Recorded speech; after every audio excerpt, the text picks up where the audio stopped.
A recent Turo guest rented my Tesla to go from NC to NYC, only to drive more than 8 miles on 0% battery before getting stuck at the final turn before the supercharger. She then had someone else push the Tesla to the charger, which resulted in my bumper being a little bit chewed up. While she failed to report the damage, it was immediately noticed upon post-trip inspection. I got a repair quote which came out to $1,997, so I requested reimbursement from my guest, who immediately contested it, so I escalated it to Turo instead, which is where this Turo video left off. But I've since heard back, who, according to their own inspection, believe that this damage is only worthy of a $569 payout, which becomes just $319 after my deductible. The fun thing about these Turo videos is I get to see the aggressively unfiltered criticism of you, the viewers. However, even the audience amongst yourselves rarely agrees on kind of anything, aside from the fact that I have poor decision-making skills when choosing my roommates, which, by the way, I'm getting new roommates, so stay tuned. And this was no different on my last Turo video. Many viewers said that $2,000 to fix this bumper is outrageous and I'm essentially scamming my guest, while many others said that $2,000 probably wasn't enough to get this repaired. Now, speaking of my roommates, one of them hit and ran another car after reversing into it, which resulted in my bash bar sticking through the bumper. So last year I got a quote for this repair, which came out to be over $4,000 by a certified shop, because they said the bash bar was bent as well as other internals, and they claimed that this was a safety concern. Now, if I replace the bumper myself, I'm honestly just gonna try and fit it over the bash bar, but you could make the argument that this is only covering up a safety hazard for future guests if a structural components of the car truly is compromised.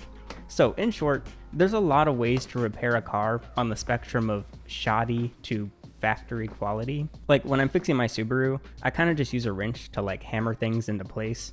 And when fixing my personal Model 3, I get it all done by Tesla service themselves, even if it's a little more expensive. And so this Turo Tesla for me falls somewhere in between, like somewhere in the middle of the spectrum. But what I can tell you for certain is I was thoroughly disappointed to see this pathetic little dollop deposited into my account. But even Turo themselves are aware that they totally lowball their hosts. They give you the ittiest bittiest amount they can get away with because they know that most hosts aren't actually going to repair damage like this. Instead, they're going to just pocket the money and leave the car as is, or do a DIY repair for much cheaper. This is why a lot of hosts say to only rent on Turo if you're willing to, well, actually fix cars and not just take it in to repair places. Otherwise, you're just going to lose money constantly. After all, any rental car is going to continue incurring damage, so it's sort of a waste of time to just continue fixing the bumper over and over and over and over. Unless you're renting out some sort of like supercar that guests expect to look pristine because it's, well, like $1,000 a day. So Turo's solution to this is supplements. This is when your official certified shop submits a request to Turo so that they pay more as they're repairing the vehicle. But the keywords being certified shop. You can't request supplementals yourself. This means if you want a fair payout, you have to get the car professionally repaired by a company that's willing to work with Turo and submit these supplements. But there are more than a few problems with this in my opinion. Firstly, it's going to be damaged again, inevitably, like we already covered. And second, you can no longer pocket the money, which is usually kind of nice to do. Third, not only can you not pocket the money, but you're also paying a deductible. So while yes, you're getting it repaired, you're actually losing money. You're losing, in my case, $250 every time there's damage. The fourth problem is the already depreciating car is going to be worth even less once another repair is on its record. But the biggest issue in my opinion is number 5, being that, well, you can't rent the car out while it's in the repair shop. So every day it's being repaired, you're actively losing money. And shops, especially for certain cars like Model 3s, can take literal months to get parts in, which is kind of ridiculous. This bumper would be a little different since they were going to repair it, so it would have been quicker, but ultimately I not only would have lost that deductible money, but say it's just in the shop for a week, that's like $100 to $300 in lost income depending on the demand that week. So this quickly turns into like $500 in just losses. Not to mention, I had a rental directly after this guest that got pushed by another person, and a rental directly after the guest that came directly after that guest, and a rental after that. Like, people book my car out weeks to months in advance, which means I would have also had to mark the car as unavailable for the future, and then wait for all these bookings to be over before even getting to the repairs. And then of course, I lose out on that rental income while it's marked as unavailable on Turo. Because as you know, if you've watched my previous Turo videos, you as a host are not allowed to cancel trips on guests unless there's a reason completely out of your control. But yeah, when it comes to little repairs like this, you sort of just have to wait for all these trips to end, or else Turo might ban you from the platform. And so, this is my long-winded way of saying, I am simply going to accept being cucked by another woman driver and accept my sad little $300 payout. I would be more inclined to repair this if the bumper wasn't already damaged by my old roommate, because one of the misunderstandings on my last video was that I was trying to charge my guest the repair cost for all of the bumper damage, including what she did not do.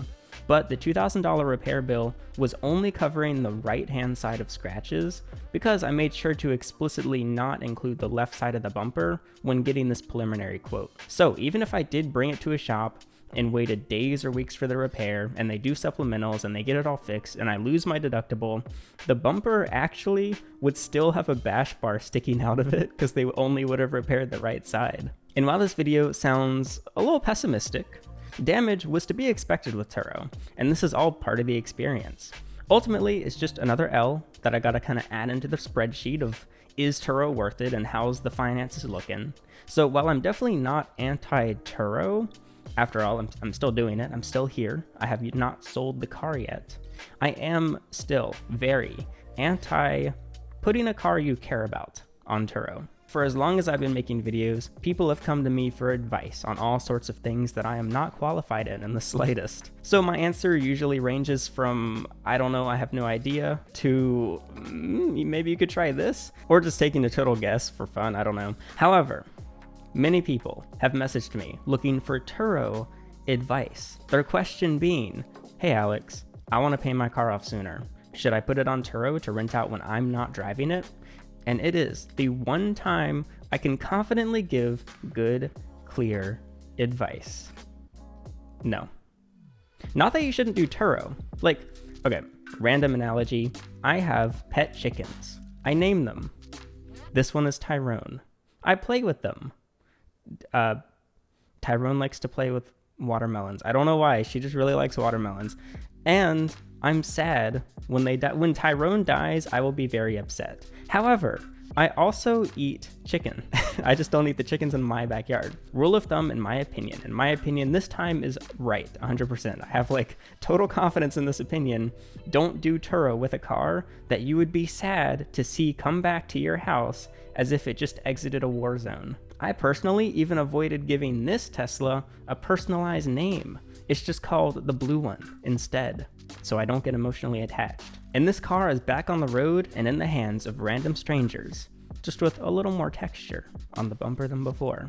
Now, this video was a lot of yapping and not a whole lot of doing, so if you'd like to see more of me actually doing stuff, you can check out my full Turo playlist where I rescue a guest or deal with damage claims hands-on, or if you don't care about Turo at all, thanks for watching anyway, I guess, but I've got many other series here on the channel. Now, some of these series are coming to a close, like the Gig App series, which, while it was very popular, it's time to move on, but only because I need to open up the time and open up the energy for better new series that I have in the works. So hopefully you stay tuned, because I'm excited, and I think a lot of you will really like what's to come here on Go Herping YouTube channel. So that'll be it. Thanks for watching.